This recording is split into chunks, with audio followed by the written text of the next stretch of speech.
ሰላም ሰላም ውድና የተከበራችሁ የቻናሌ ቤተሰቦች እንዴት ናችሁ? እግዚአብሔር ይመስገን እኔ ደህና ነኝ። ትዕግስት ነኝ። ዛሬም በአዲስ ቪዲዮ መጥቻለሁ። ቤተሰቦች ዛሬ ይዤላችሁ የመጣሁት ቆንጆ የፀጉር ቀለም በቤታችን ውስጥ ሰርተን የምንጠቀመው የፀጉር ቀለም ነው። ፀጉራችን አይጎዳም፣ በጣም አሪፍ ነው።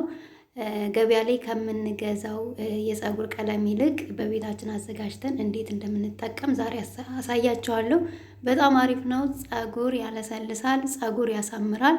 ትወዱታላችሁ ብዬ ተስፋ አድርጋለሁ። ከዛ በፊት ግን ቪዲዮን ላይክ፣ ሸር በማድረግ ጀምሩ። አዲስ ከሆናችሁ ደግሞ ሰብስክራይብ በማድረግ ቤተሰብ ሆኑ እያልኩኝ ወደ አሰራሩ እንሄዳለን ማለት ነው። እንግዲህ የሚያስፈልገን መጀመሪያ ቡና፣ የተፈጨ ቡና እንደምታዩት አንድ የሻይ ማንኪያ ቡና ጨምራለሁ ማለት ነው። እንግዲህ እንደዚህ ከጨመርኩ በኋላ የሮዝመሪ ውሃ፣ ይሄንን የሚያክል የሮዝመሪ ውሃ ጨምራለሁ። ከዛ እንደዚህ ከጨመርኩ በኋላ ያው አዋህደዋለሁ፣ እንደዚህ እናማስለዋለን። ከዛ በኋላ ምን እናደርጋለን መሰላችሁ?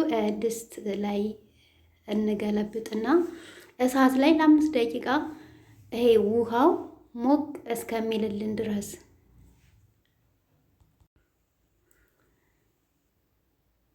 እንደዚህ ድስት ላይ እንገለብጥና እሳት ላይ ለ5 ደቂቃ እንጥደዋለን። ከዛ ትንሽ ሞቅ ሲልልን መልሰን እናወርደዋለን ማለት ነው። እሳቱን ቀነስ አድርጋችሁ እንደዚህ አድርጋችሁ ትጠዱታላችሁ። ከዛ በኋላ አሁን አወርደዋለሁ ማለት ነው። እንደምታዩት ሞቅ ብሏል፣ አወርደዋለሁ። ከዛ ካወረድኩት በኋላ በጨርቅ አጠለዋለሁ ማለት ነው። ምክንያቱም ቡናው ፀጉራችን ላይ ለማውጣት በጣም እንቸገራለን ካላጠለል ነው እና እንደዚህ በጨርቅ በንጹህ ጨርቅ ብናጠለው የተሻለ ነው ማለት ነው። በማጥለያ ሳይሆን እንደዚህ በንጹህ ጨርቅ አሁን እንደዚህ አድርገን እናጠላለን ማለት ነው። እንደዚህ ካጠለልን በኋላ የምንጨምር ግብአቶች አሉ። እነሱን ደግሞ አብረን እናያለን። እንደምታዩት እንደዚህ ሆኗል።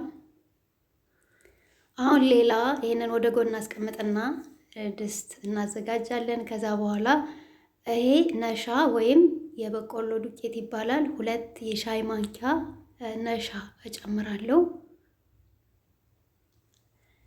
ከዛ አሁንም 2 የሻይ ማንኪያ የሚሆን ካካኦ ፓውደር እንጨምራለን። 2 የሻይ ማንኪያ ካካኦ ፓውደር። አሁንም 2 የሻይ ማንኪያ እንስካፌ እንጨምራለን ማለት ነው። እንግዲህ እንደምታዩት እንስካፌ ነው። ቡኒው እንስካፌ በጣም ቀላ ያለው እሱ በጣም ቆንጆ ነው። እሱን አድርጉት። እንደዚህ አድርጌ ከጨመርኩ በኋላ አሁን በመጀመሪያ ላይ ያዘጋጀሁትን የቡና ውሃ እዚህ ጋር ጨምረዋለሁ ማለት ነው። እንደምታዩት እዚህ ጋር እንደዚህ ጨምረዋለሁ። ይሄ የቡና ውሃውና የሮዝመሪ ውሃ ነው። ጨምሬዋለሁ። ከዛ በኋላ ምን እናደርጋለን መሰላችሁ? እሳት ላይ እንጥደዋለን። እሳት ላይ ቅንስ አድርገን እሳቱን እንጥደዋለን። አሁን እንደዚህ አድርጌ ጥጄዋለሁ። ከ5 እስከ 10 ደቂቃ የሚሆን እናቆየዋለን ማለት ነው። እሳቱን በጣም ቀንሰን እንግዲህ እንደምታዩት እንደዚህ ሆኖልናል። ከዛ አሁን እናወርደዋለን። ካወረድን በኋላ እስከሚቀዘቅዝልን እንጠብቃለን ማለት ነው። አሁን አውርጄዋለሁ። ወደ ዕቃ እንገለብጠዋለን። እንግዲህ ቤተሰቦች እንደዚህ ከገለበጥኩት በኋላ በጣም ቅዝቅዝ እስከሚል እናቆየዋለን። ምክንያቱም ከዚህ በኋላ የምንጨምረው ግብአት ስላለ በጣም ቅዝቅዝ እስከሚል አስቀምጡት። እንግዲህ እንደዚህ አድርጌ ካዘጋጀው በኋላ አስቀምጠዋለሁ እስከሚቀዘቅዝልኝ። አሁን ቀዝቅዟል ማለት ነው። እዚህ ላይ ምን እንጨምራለን መሰላችሁ? እንቁላል እንጨምራለን። የእንቁላሉን አስኳሉን ነጩን ክፍል ሳይሆን አስኳሉን ቢጫውን ክፍል እንጨምራለን ማለት ነው። እና ይቀዝቅዝ ያልኳችሁ ያው እንቁላል ትኩስ ነገር ላይ ስጨምሩት ያው ስለሚበስል ነው እና በጣም መቀዝቀዝ አለበት መጀመሪያ እንቁላል ከመጨመራችን በፊት። ከዛ በኋላ እንደዚህ አድርገን በደንብ መተት እናደርገዋለን። ከዛ አንድ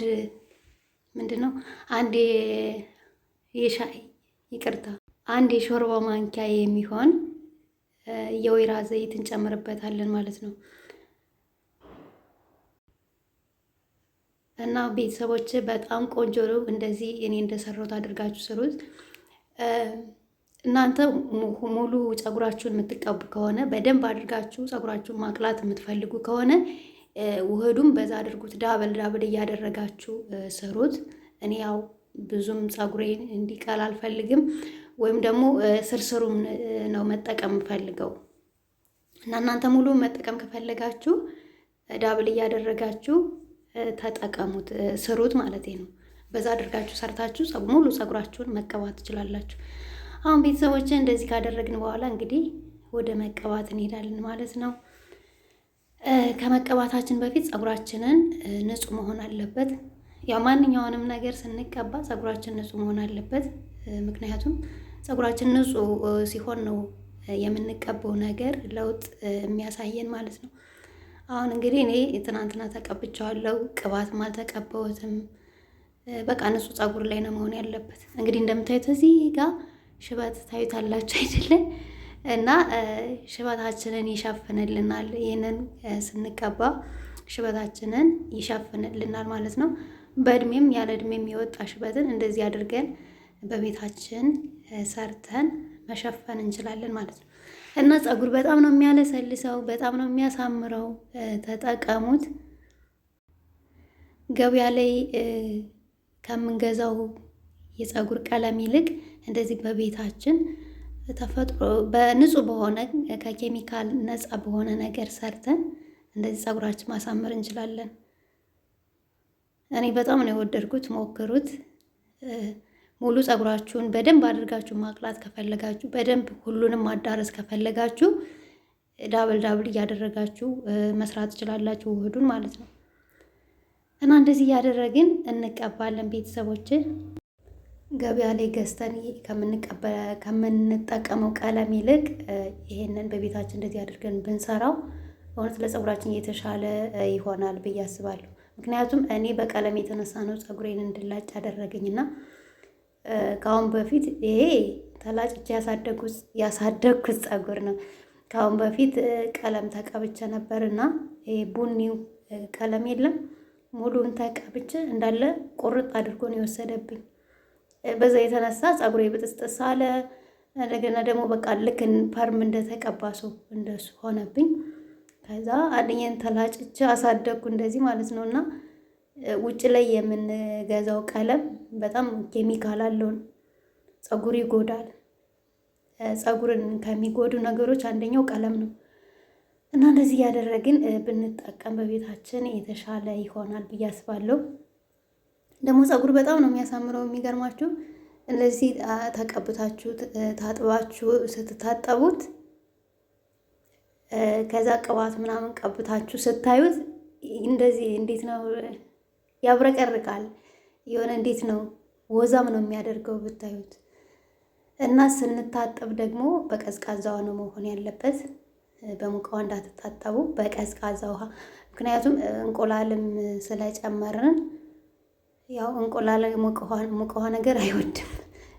በሙቅ ውሃ ከተጠባችሁት ያው እንቁላሉ እዛው ላይ ፀጉራችን ላይ ነው የሚበስል ማለት ነው።